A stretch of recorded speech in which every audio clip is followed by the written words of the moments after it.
Good morning students. आज हम पढ़ेंगे एल्गी वाउचीरिया। एल्गी वाउचीरिया की सिस्टमेटिक पोजीशन है क्राइसोफाइटा डिवीज़न के अंदर आता है। ये क्लास ज़ेंथोफाइसी है, ऑर्डर हेटेरोसाइफोनेल्स और फैमिली वाउचीरिएसी है और जीनस वाउचीरिया। इसकी पूरे संसार में लगभग 54 जातियाँ मिलती हैं, 54 स्पीशीज़ पाई जाती हैं, जिनमें से करीब 19 स्पीशीज़ जो हैं वो इंडिया में भी रिपोर्ट की गई हैं। कुछ स्पीशीज़ जैसे हैं वाउचीरिया सेसिलिस एंड वाउचीरिया एम्फीबिया। वाउचीरिया की जो सिस्टमेटिक पोजीशन है वो अलग अलग तरीके से दी गई है। अलग अलग जो फाइकोलॉजिस्ट हैं उन्होंने अलग अलग तरीके से दिया है।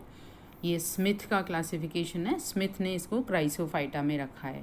क्राइसोफाइटा में कई क्लासेस हैं। बाद के जो क्लासिफिकेशंस हैं, नए क्लासिफिकेशन, उनमें ज़ेंथोफाइटा ग्रुप बना दिया है, डिवीज़न बना दिया है। जो क्लास ज़ेंथोफाइसी है उसका रैंक हायर कर दिया, ऊंचा ओहदा करके उसको ज़ेंथोफाइटा में भी रखा है। या इससे पुराने के अगर हम क्लासिफिकेशन देखें तो उसमें क्राइसोफाइटा भी नहीं है, ज़ेंथोफाइटा भी नहीं है, बल्कि क्लोरोफाइटा है। उसमें क्लोरोफाइटा में रखा था पहले वाउचीरिया को, क्लोरोफाइटा के साइफोनेल्स ऑर्डर में रखा था और बाद में इसको चेंज करा है और ज़ेंथोफाइटा के हेटेरोसाइफोनेल्स में रखा है। साइफोनेल्स तो क्लोरोफाइसी में आता है। क्लोरोफाइटा जो ग्रुप है या क्लोरोफाइसी क्लास है उसके अंदर यहाँ हेटेरोसाइफोनेल्स में रखा, क्योंकि यहाँ वाउचीरिया में असमान लंबाई के फ्लैजेला पाए जाते हैं। हेटेरो मीन्स डिफरेंट साइज़ के फ्लैजेला पाए जाते हैं, इसलिए इसका नाम हेटेरोसाइफोनेल्स करा है क्लोरोफाइसी से अलग करने के लिए। क्योंकि क्लोरोफाइसी में जो फ्लैजेला हैं वो समान लंबाई के पाए जाते हैं और विप्लश प्रकार के समान लंबाई के होते हैं, जबकि ज़ेंथोफाइसी में असमान लंबाई के और एक टेंसल फ्लैजेला होता है, एक विप्लश प्रकार का फ्लैजेला होता है। तो इस तरह के कशाभिकों की कारण, और दूसरा पिगमेंट में भी थोड़ा फ़र्क है। पिगमेंट में भी ये इसमें थोड़ा सा पीला हरा रंग होता है इनका, और बाकी पिगमेंट तो वही होते हैं, क्लोरोफिल्स, ज़ेंथोफिल्स, कैरोटेनॉइड्स वगैरह, लेकिन इसमें क्लोरोफिल ए और क्लोरोफिल ई होता है, जबकि क्लोरोफाइसी में क्लोरोफिल ए और क्लोरोफिल बी होता है। तो वो जो ग्रीन कलर है उसकी क्लोरोफिल ए और बी की कॉम्बिनेशन से आता है। यहाँ क्लोरोफिल ए और ई है और साथ में जो ज़ेंथोफिल्स हैं वो दूसरे हैं, जिनकी वजह से इसका रंग थोड़ा सा पीला हरा दिखता है। अकरेंस, आवास स्थान कहाँ है वाउचीरिया का? वाउचीरिया की ज़्यादातर स्पीशीज़ हैं वो टेरेस्ट्रियल हैं, स्थलीय हैं। तो नम और छायादार स्थान पर, गीली जगह पर ये उगते हैं, जैसे कि गमले होते हैं, गमले के ऊपर ये पाए जाते हैं, या गार्डन में या ग्रीन हाउसेस जो हैं वहाँ पे नम और छायादार जगह होती है, वहाँ पर ये कारपेट के रूप में मिलते हैं। फ्रेश वाटर में भी पाई जाती हैं कुछ जातियाँ। फ्रेश वाटर के जैसे जो गड्ढे हैं, तालाब हैं, कोई छिछला पानी है, थोड़ा पानी भरा हुआ है, वहाँ पे पाई जाती हैं। और कोई नदी, झरने के जो किनारे हैं, नदी के किनारे हैं, वहाँ पर भी, वहाँ मिट्टी के ऊपर मिलता है, पानी में थोड़ा पानी, थोड़ा ज़मीन, तो एम्फीबियस कंडीशन में भी ये पाए जाते हैं। और कुछ बहुत ही कम जातियां हैं जो कि मराइन हैं, समुद्री हैं। तो समुद्र में भी ये, जो समुद्र तट पे जो बालू होती है, वहाँ कीचड़ होता है, वहाँ पर ये कुछ जातियां पाई जाती हैं। थैलस ऑर्गेनाइजेशन, थैलस कैसा होता है, प्लांट बॉडी कैसी होती है इनकी? तो प्लांट बॉडी जो है इसकी बल्कि सिंपल होती है, ब्रांच्ड होती है, शाखित होती है और नाली नुमा होती है, साइफोनस होती है। साइफोनस ट्यूबुलर थैलस होता है इसका, और बेलनाकार होता है और शाखित होता है और पटहीन होता है, यानी सेप्टा नहीं होते, इसलिए नाली नुमा या नलिकाकार होता है ये, और बहुकेंद्रकीय होता है। और स्थलीय जातियों में ये अधोस्तर से जमीन से चिपका हुआ रहता है, हेप्टेरॉन से या मूलाभास राइजोइड्स के द्वारा चिपका रहता है। तो इस तरह से थैलस इसका बहुकोशिकीय लेकिन ट्यूबुलर नालीनुमा है, पट रहित है, पटहीन और बेलनाकार और शाखित होता है। और कुछ में जैसे फिलामेंट्स नीचे के भी होते हैं राइजोइड, तो इसलिए इसको हम हेटेरोट्राइकस भी कह सकते हैं।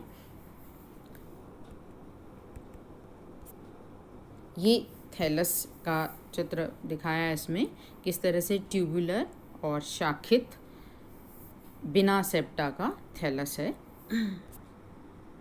सेल स्ट्रक्चर, कोशिका की संरचना कैसी होती है? कोशिका भित्ति 2 परतों की बनी होती है, बाहरी सेल्यूलोज और भीतरी पैक्टोज की बनी होती है। और इसके अंदर एक बड़ी सारी रिक्तिका होती है जो पूरे थैलस में, पूरा जो उसकी नालीनुमा जो शरीर है उसके अंदर एक सिरे से दूसरे सिरे तक फैली होती है, बड़ी सारी रिक्तिका होती है। तो थैलस में पट नहीं होते, इसलिए ये बड़ी सारी कोशिका के समान दिखता है। और केंद्रीय रिक्तिका जो सेंट्रल वैक्यूल है उसके अंदर सेल सैप भरा होता है। कोशिका द्रव्य के बाहरी भाग में अनेक डिस्क आकार के क्रोमेटोफोर होते हैं, पायरेनॉइड नहीं पाया जाता। जैसे क्लोरोफाइसी में, क्लोरोप्लास्ट में पाया जाता है पायरेनॉइड। और यहाँ के जो क्लोरोप्लास्ट है, यहाँ हम क्रोमेटोफोर शब्द का इस्तेमाल कर रहे हैं। तो क्लोरोप्लास्ट या क्रोमेटोफोर एक जैसी ही चीज़ है, एक ही बात है। थोड़ा सा बस ये अंतर है कि क्लोरोफिल ए और बी दोनों पाए जाते हैं। ऐसे क्लोरोप्लास्ट को क्लोरोप्लास्ट कहते हैं, या ऐसे प्लास्टिड को क्लोरोप्लास्ट कहते हैं। और ऐसा प्लास्टिड जिसमें क्लोरोफिल बी एब्सेंट होता है और बी के अलावा कोई और दूसरे होते हैं, ए के साथ सी है, कहीं डी है, कहीं ई है, इस तरह से उनको क्रोमेटोफोर कहते हैं। तो ये क्रोमेटोफोर पाए जाते हैं बहुत सारे छोटे छोटे से, और उसमें क्लोरोफिल ए और क्लोरोफिल ई मिलता है, और बहुत अधिक मात्रा में कैरोटेनॉइड्स होते हैं। साइफोनिन और साइफोनोजैंथिन भी इसमें पाए जाते हैं। संचित भोजन, reserve food material oil droplets के रूप में होता है। और कंटिन्यूअस अगर लाइट में रखें तो स्टार्च भी बनता है, ऐसा देखा गया है। अदरवाइज जनरली स्टार्च की बजाय ऑयल के रूप में होता है रिजर्व फूड मटेरियल। और छोटे छोटे बहुत सारे केंद्रक जो हैं वो क्रोमेटोफोर के अंदर की साइड यानी सेंटर की तरफ मिलते हैं थैलस में, और बाहर परिधि की तरफ क्रोमेटोफोर्स होते हैं और सेंटर की तरफ न्यूक्लियाई होते हैं बहुत सारे। ये चित्र में आप देखें, ये टीएस दिखाया हुआ है, इसको काट के दिखाया है। तो इसमें छोटे छोटे अंदर का घेरा है, ये दिख रहा है आपको, न्यूक्लियाई है, ठीक है। और ये बड़े बड़े से गोले गोले गोले बना रखे हैं, ये क्रोमेटोफोर्स हैं। और बीच में ये जो खाली जो जगह है ये है वैक्यूल, रिक्तिका, जो पूरे थैलस में होती है। ये आपको दिख रही है, थैलस के अंदर पूरे में एक सिरे से दूसरे सिरे तक फैली हुई है। ये सेल वॉल है, ऑयल ड्रॉपलेट्स भी दिख रही हैं इसमें रिजर्व फूड मटेरियल के रूप में। और ये टोनोप्लास्ट है जो कि रिक्तिका की दीवार है, झिल्ली है, उसको टोनोप्लास्ट कहते हैं। और ये एलएस दिखा रखा है, एलएस में सेल वॉल दिख रही है आपको। सेल वॉल के बाद ये मोटे मोटे काले काले से जो डॉट्स हैं ये दिखा रखे हैं क्रोमेटोफोर्स, और अंदर जो छोटे छोटे हैं डॉट्स हैं वो हैं न्यूक्लियाई, और उसके अंदर बिल्कुल खाली स्पेस है, ये वैक्यूल है, रिक्तिका। वाउचीरिया में जनन किस तरह से होता है? तो अभी अपन ने देखा वाउचीरिया का थैलस कैसा होता है, नलिकाकार शाखित होता है। और थैलस के अंदर सेल की संरचना कैसी होती है, बहुत सारे न्यूक्लियाई होते हैं और बहुत सारे क्रोमेटोफोर्स होते हैं। ये जनन कैसे करता है? जनन इसमें तीनों प्रकार का पाया जाता है, वेजिटेटिव रिप्रोडक्शन, कायिक जनन, एसेक्सुअल रिप्रोडक्शन, अलैंगिक जनन, और सेक्सुअल रिप्रोडक्शन, लैंगिक जनन। तो सबसे पहले हम पढ़ेंगे कायिक जनन के बारे में। कायिक जनन विखंडन के द्वारा, फ्रेगमेंटेशन के द्वारा होता है। तो जैसे ही कोशिका, पूरा जो थैलस है, कई बार कोई एक्सीडेंट, आकस्मिक दुर्घटना है, उसकी वजह से टूट जाता है, एक खंड में टूट जाए या ज़्यादा खंडों में टूट जाए, तो ये वहाँ से टूटता है, वहाँ से फिर मोटी भित्ति बन जाती है और पूरा नया तंतु ये बन जाता है। और इस तरह से जितने टुकड़े हो गए उतने ही नए थैलस बन जाते हैं। तो इस तरह से विखंडन के द्वारा कायिक जनन होता है। अलैंगिक जनन, अलैंगिक जनन कई प्रकार से हो सकता है, जैसे जूस्पोर के द्वारा, अकाइनिड्स के द्वारा या एप्लानोस्पोर्स के द्वारा। और तीसरी प्रकार का जनन है लैंगिक जनन, विषम युग्मकी ऊगेमस प्रकार का होता है ये। तो अलैंगिक जनन के बारे में हम पहले पढ़ेंगे। एसेक्सुअल रिप्रोडक्शन, एसेक्सुअल रिप्रोडक्शन में थैलस के ऊपरी भाग पर या जो ब्रांचेस हैं, ब्रांचेस के टिप के ऊपर एक मुग्दर के आकार की फुलावट हो जाती है और उसमें सारा जो साइटोप्लाज्म है वो चला जाता है। बहुत सारे न्यूक्लियाई और क्रोमेटोफोर्स वो चले गए और रिक्तिका वहाँ पे कम हो जाती है, सिकुड़ जाती है।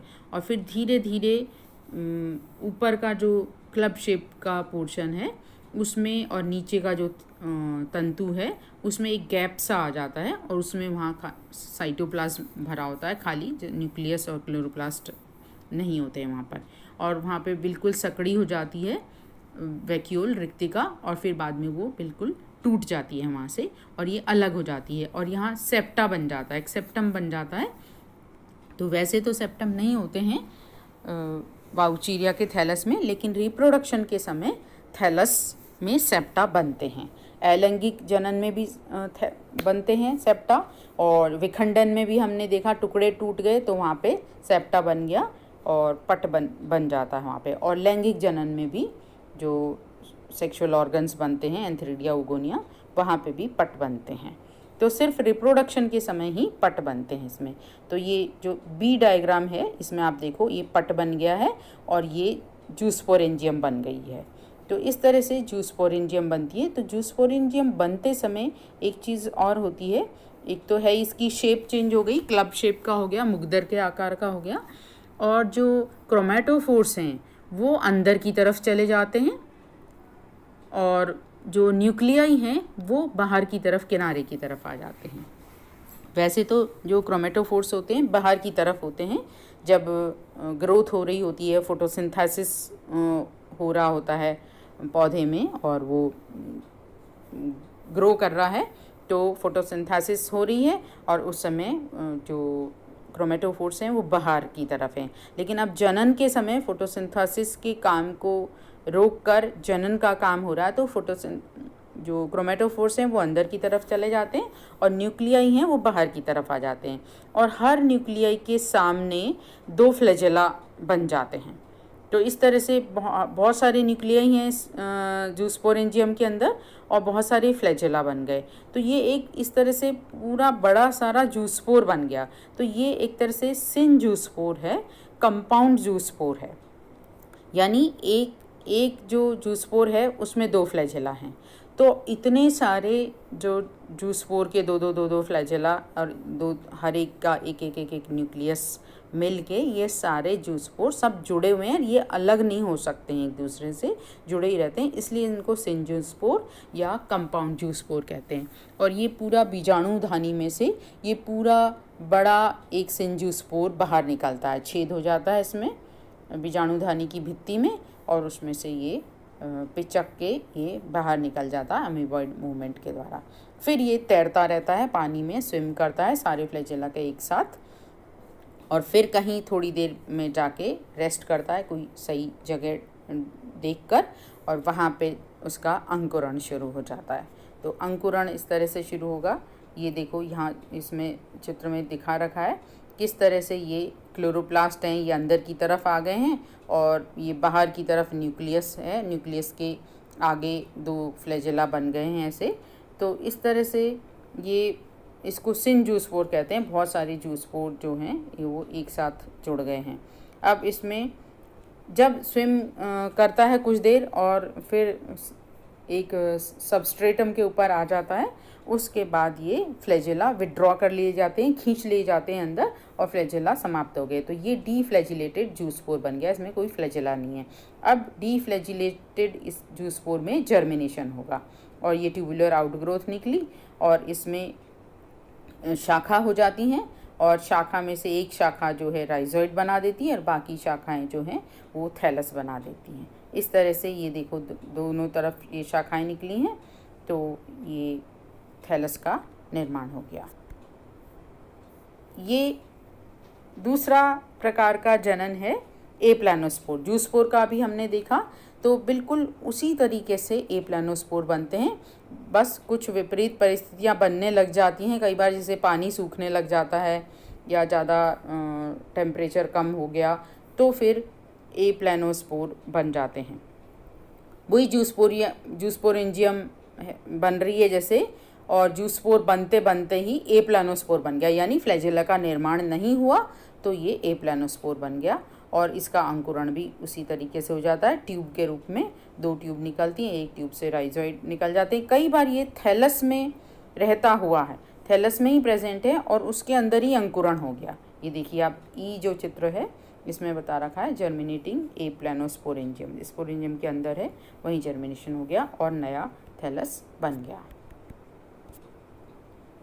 और तीसरी प्रकार का ये है एकाइनिट्स के द्वारा, तो ये विपरीत परिस्थितियों में बनता है। तो विपरीत परिस्थितियों में कई बार जो थैलस का ये ट्यूब जैसा थैलस है उसमें कई कंपार्टमेंट्स बन जाते हैं और बहुत सारी म्यूसिलेज का डिपोजिशन हो जाता है और उससे कई ट्यूब को कई चैम्बर में बदल जाते हैं। ये देखो म्यूसिलेज के चैम्बर बन गए बहुत सारे, और ये चैम्बर फिर इसके अंदर जो साइटोप्लाज्म है उसमें बहुत सारा रिजर्व फूड मटेरियल होता है, मोटी भित्ति बन जाती है और पूरा जो ये थैलस है ये कंपार्टमेंट्स में बदल गया। तो ये एक गोंग्रोसिरा नाम का एक एल्गा है, उसका जैसा लगता है। तो ये वाउचीरिया जैसा लगता नहीं है बिल्कुल भी, इसको देखें तो ये वाउचीरिया नहीं लग रहा है, ये गोंग्रोसिरा जैसा लग रहा है। इसलिए इस स्टेज को कहते हैं गोंग्रोसिरा स्टेज, जिसमें बहुत सारे एकाइनिट्स एक लाइन में पंक्ति में बन जाते हैं।